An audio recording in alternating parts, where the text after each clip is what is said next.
One of the amazing things about the nighttime is that the nighttime is very special whether you're a believer or not. One of the things that psychologists often discuss is that nights are usually considered a spiritual time.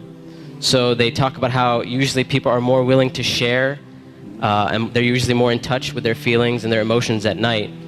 And this is why you see when people go out on dates and stuff like that, when do they usually go out? During the day or at night? So people are more likely to be in touch with their spiritual side and their feelings and their emotions. And what Islam does is that it takes advantage of this time. So while other people are busy doing other things, a believer takes that spiritual time and they take that emotional time and they devote it to their Lord. And one of the things that the scholars often talk about is that the night is a testimony of a person's love. So whatever a person loves, you'll see that they'll usually devote their night to that. So if a person's only concern in life is to have fun and party and maximize pleasure, they'll spend their night trying to do that.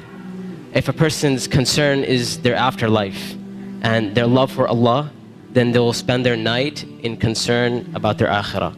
And they'll spend their night devoted to Allah Azza wa Jal. As Allah Azza wa Jal, وَالَّذِينَ آمَنُوا أَشَدُّ حُبًّا لِلَّهِ. That those who believe, they're stronger in their love for Allah Azza wa Jal.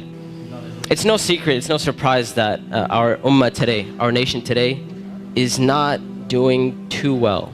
And I hate to be negative, I hate to be negative about issues, but this is just a reality. And the point isn't for us to become depressed and say we're a goner and there's nothing we can do. The point is, how do we bring ourselves out of this situation, and how do we become like the companions radiallahu ta'ala anhum? And this is why one of the things that is often said by the classical scholars and even scholars of our time is that if we want to rectify this ummah, if we really care about this ummah, we really want to change this ummah, then we will not be able to do it except that which changed the beginning of this ummah.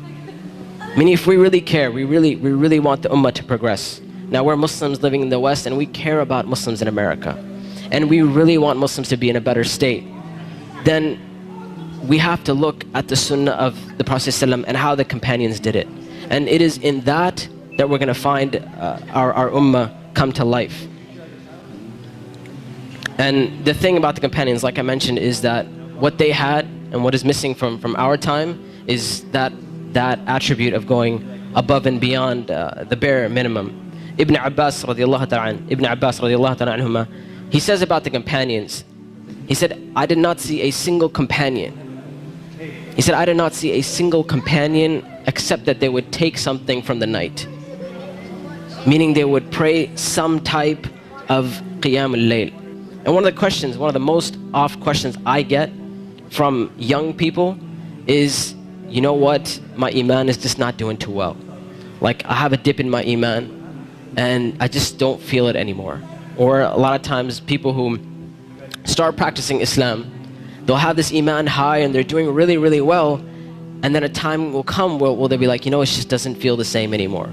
Or a lot of times reverts and converts will say, when I first became Muslim, it was the most amazing experience of my life, and I want that back.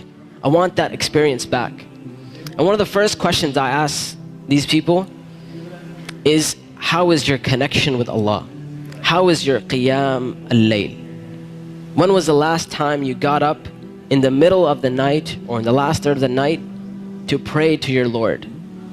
And if the answer usually is, well, I don't really do that. I just try to do my 5 daily prayers. I'm just happy if I can get that in.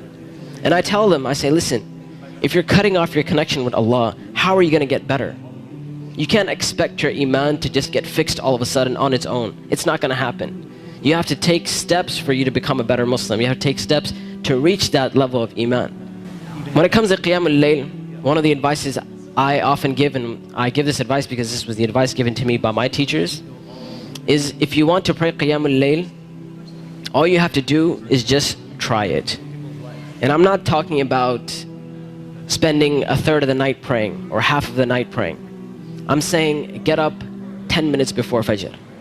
Just 10 minutes before Fajr. And we know the Prophet ﷺ told us that it is the last third of the night where Allah Azza wa Jal comes down to the lowest parts of the heaven and He asks, He says, which one of my servants is seeking my forgiveness that I may forgive them?